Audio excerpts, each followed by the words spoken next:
আপনার এনসিপির যেই নেতৃত্ব গতকাল বক্তব্য দিয়েছেন তাদের অনেকেই কিছুদিন পূর্বেই আপনার দলের প্রধান কর্তৃক একটা শোকজ খেয়েছিলেন, আপনি শোকজের পরে জবাবও দিয়েছেন এবং সেটা নিয়েও তাদের যেই গোয়েন্দা সংস্থারা তাদেরকে কক্সবাজারে আক্রমণ করেছিল, তাদের হোটেল রুমের সামনে গিয়ে ভিড় করেছিল, মানে একরকম আপনার গ্রেপ্তার পরোয়ানার মতো যে তারা কোথায় কী করছে।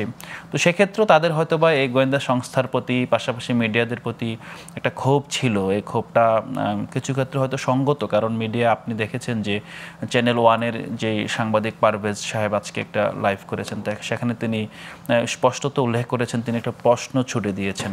কিন্তু আসলে আপনার যখন আমরা সত্যকে মিথ্যার মতো বিকৃত করে অথবা মিথ্যাকে সত্যের মতো করে প্রকাশ করি, এটা কিন্তু আপনার শুধুমাত্র সাংবাদিকতার সেন্সেই নয়, সমাজে যখন কোনো ফ্যাসাদ অথবা কোনো বড় ধরনের বিভ্রান্তি সৃষ্টির জন্য কিন্তু একটা প্রশ্নবোধক চিহ্ন অথবা একটা দাড়ি কমা এই জ্যোতি চিহ্নগুলো খুবই গুরুত্বপূর্ণ ভূমিকা পালন করে।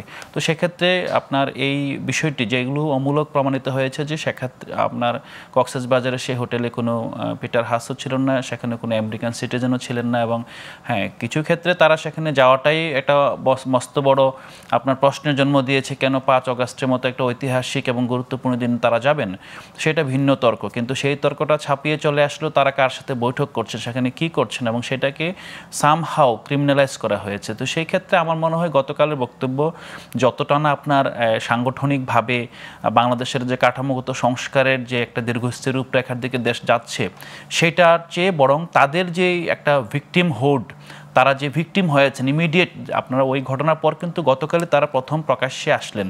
তো সেইটা আমার মনে হয় এটা ফুটে উঠেছে, এবং আমার মনে হয় যারা এটা শুনছেন তারা এই পূর্বাপর বিবেচনা করে যদি আমরা বক্তব্যটাকে পাঠ করি, এটার প্রতি সুবিচার করা হবে।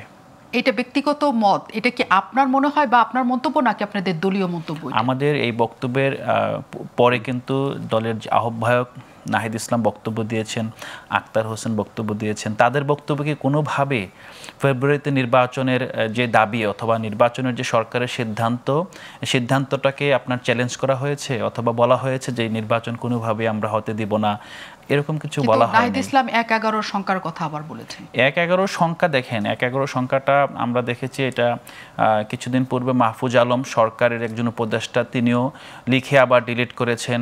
পাশাপাশি এটা আমাদের কাছে না, এটা আসলে এখন যে সিভিল সোসাইটি আছে 1-11 যে কুশীলবরা তারা কিন্তু তাদের মতো করে সক্রিয় হচ্ছেন, এটা বাস্তবতা। এখন আমরা 1-11 কুশীলবদেরকে সুযোগ দিব কিনা সেটা হেলাল ভাই এবং আমরা মিলে ঠিক করতে হবে যে আমরা এই রাজনৈতিক দলগুলো আসলে কি করবে। 1-11 তো মূলত বাংলাদেশের যে রাজনৈতিক শক্তিগুলো তাদের বিরুদ্ধে ছিল একটা বড় আপনার ষড়যন্ত্র, এবং সেক্ষেত্রে ষড়যন্ত্রে যখন আপনারা টিকতে পারে না তখন তারা একটি দলকে ক্ষমতায় না আরেকটি দলকে চেষ্টা করেছিল চিরতরে মাইনাস করে দিতে।